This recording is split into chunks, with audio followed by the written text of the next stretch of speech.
नमस्कार दोस्तों मैं अलका द्विवेदी एडी एक बार फिर आपके सामने वीडियो लेकर आई हूँ।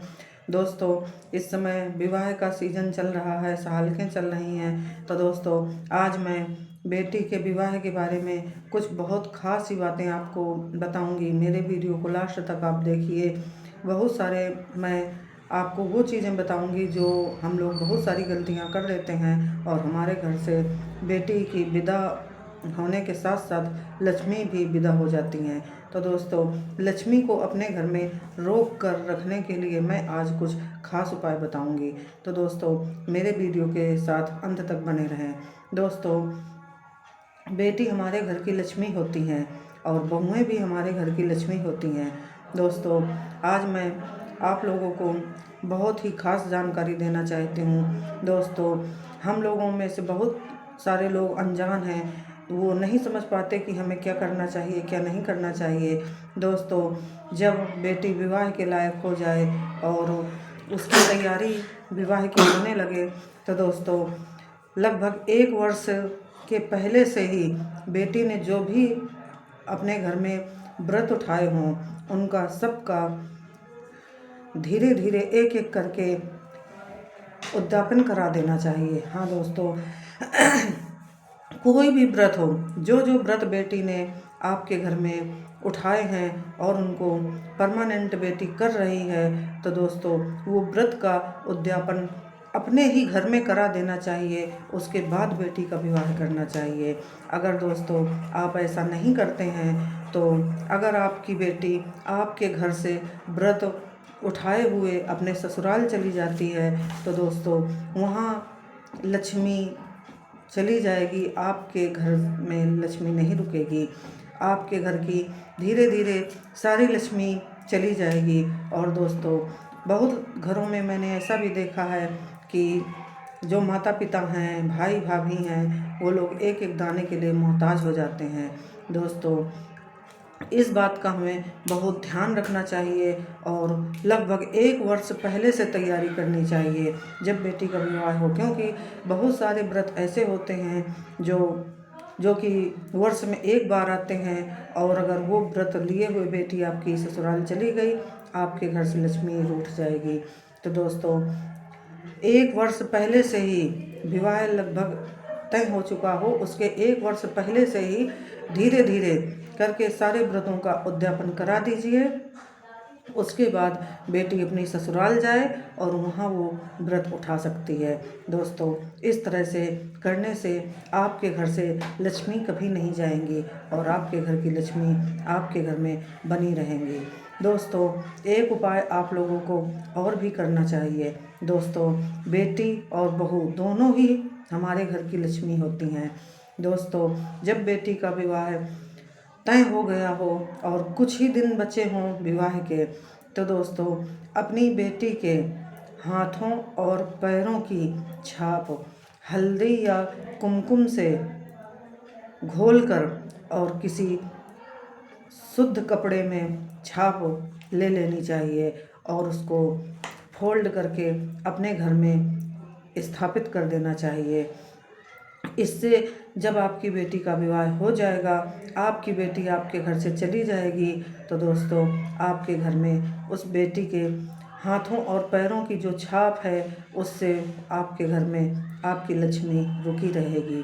दोस्तों, ये छोटे छोटे ऐसे उपाय हैं जो लोग कर लेते हैं तो उनका जीवन बहुत ही आनंदमय हो जाता है और जीवन में कोई परेशानियां नहीं आती।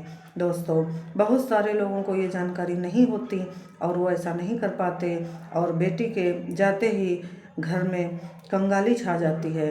तो दोस्तों, इस तरह के ये छोटे छोटे उपाय हम लोगों को अवश्य करने चाहिए। दोस्तों, बेटी और बहू दोनों ही लक्ष्मी हैं हमारे घर की। तो इस तरह से जब बहू हमारे घर में आती है, तो आप देखिए ध्यान से, उसका भी भाग्य हमारे घर में जुड़ जाता है और बहू के आते ही हमारे घर में बहुत सारा धन वैभव आने लगता है। दोस्तों, हर व्यक्ति का अपना अपना भाग्य होता है। दोस्तों, बेटियां और बहुएं अपना अपना भाग्य लेकर आती हैं। दोस्तों, बेटियां और बहू हमारे घर में जब आएंगी, बेटी का जन्म होगा, तब भी आप देखेंगे कि माता पिता के भाग्य का विकास होने लगता है। इसी तरह जब बहू आती है तो घर का विकास होने लगता है। तो दोस्तों, हमें अपनी बेटियों और बहुओं का सम्मान करना चाहिए। कभी भी उनको अपशब्द नहीं बोलना चाहिए जिससे कि उनका तिरस्कार हो, ऐसा काम नहीं करना चाहिए। दोस्तों, जो लोग जानबूझकर अपमान करते हैं, तिरस्कार करते हैं बेटियों का, बहुओं का, दोस्तों उनके घर से लक्ष्मी रूठ जाती है। जहाँ पर स्त्रियों का सम्मान नहीं होता, वहाँ पर कभी भी स्थायी लक्ष्मी का वास नहीं होता। तो दोस्तों, इस तरह से ये वो उपाय हैं कि जिनको करने से हमें बहुत सारे लाभ प्राप्त होते हैं। दोस्तों, अब जिन लोगों की बेटियों का विवाह हो चुका है और उन्होंने बेटियों की छाप नहीं ली है हाथों पैरों की, और व्रत का उद्यापन भी नहीं कराया है, और बेटियां ससुराल चली गई हैं, तो दोस्तों अब वो लोग क्या कर सकते हैं? तो दोस्तों, उसका भी मैं एक उपाय बताती हूँ। दोस्तों, जब बेटियों का विवाह हो चुका, वो अपने ससुराल जा चुकी और व्रत का भी उद्यापन आपने नहीं कराया, इस स्थिति में आपको ये उपाय करना है कि किसी शुभ मुहूर्त में, अच्छी तिथि हो, अच्छा मुहूर्त हो, कोई शुभ तिथि में अपनी बेटी को अपने घर बुलाइए, उसको रात में अपने घर में रुकाइए, पूरे सम्मान से उसका स्वागत कीजिए, उसको अच्छा अच्छा खिलाइए और अच्छे से विधिवत उसको उसकी मनपसंद का सब कुछ करिए, और उसके बाद दूसरे दिन उस बेटी की विदाई कीजिए। और जब विदा होने लगे बेटी, जो भी आपको देना है वो आप देंगे, उससे कोई मतलब नहीं है, लेकिन विदाई से पहले बेटी से कुछ पैसे आपको लेने हैं। वो पैसे आपके दिए हुए नहीं होने चाहिए, वो पैसे बेटी अपने ससुराल वाले पैसों में से आपको कुछ पैसे दे। 150, 100, 200, 500, जो भी बेटी की क्षमता है, कुछ पैसे आप बेटी से मांगिए और अपने हाथों पर बेटी से वो पैसे लेकर और बेटी का धन्यवाद कहिए। और दोस्तों, उस पैसे को लाल या पीले कपड़े में लपेटकर और अपनी तिजोरी में स्थापित कर दीजिए। दोस्तों, वो आपने जो पैसे स्थापित कर दिए, वो आपके घर में स्थायी लक्ष्मी का वास हो जाएगा। दोस्तों, जो उपाय आपने बेटी की विवाह के समय नहीं कर पाए थे, बेटी घर से लक्ष्मी लेकर चली गई थी, तो दोस्तों वो लक्ष्मी आपकी वापस आ जाएगी। बेटी के हाथ से लिया हुआ वो पैसा आपको दिन दूनी रात चौगुनी तरक्की कराएगा और आपके घर में लक्ष्मी का स्थायी वास हो जाएगा। तो दोस्तों, ये कुछ उपाय ऐसे हैं जो हम लोगों को करने चाहिए। बहुत सारे लोग इन चीज़ों को नहीं जानते, नहीं मानते, और वो बहुत सारी परेशानियों का सामना करने लगते हैं। दोस्तों, बेटी और बहू दोनों ही लक्ष्मी का ही स्वरूप हैं। दोस्तों, इस टॉपिक पर मैं कभी बाद में वीडियो बनाऊंगी कि कौन से लक्षण वाली बहू और बेटी अपने लिए शुभ होती हैं। दोस्तों, इसमें भी शुभता और अशुभता होती है। दोस्तों, अधिकांशतः 99% तो शुभ ही होती हैं, लेकिन कुछ परसेंट में कुछ ऐसे हमारे जो कर्मा रहते हैं, उनकी वजह से गलत चुनाव हो जाता है, जहाँ पर गलत जगह से बहू आ जाती है और बहू के आते ही घर का सारा सिस्टम बिगड़ जाता है। तो उसके लिए मैं एक अलग वीडियो बनाऊंगी। अभी मेरे पास इतना समय नहीं है कि मैं इस वीडियो में इस तरह की जानकारी दे पाऊँ।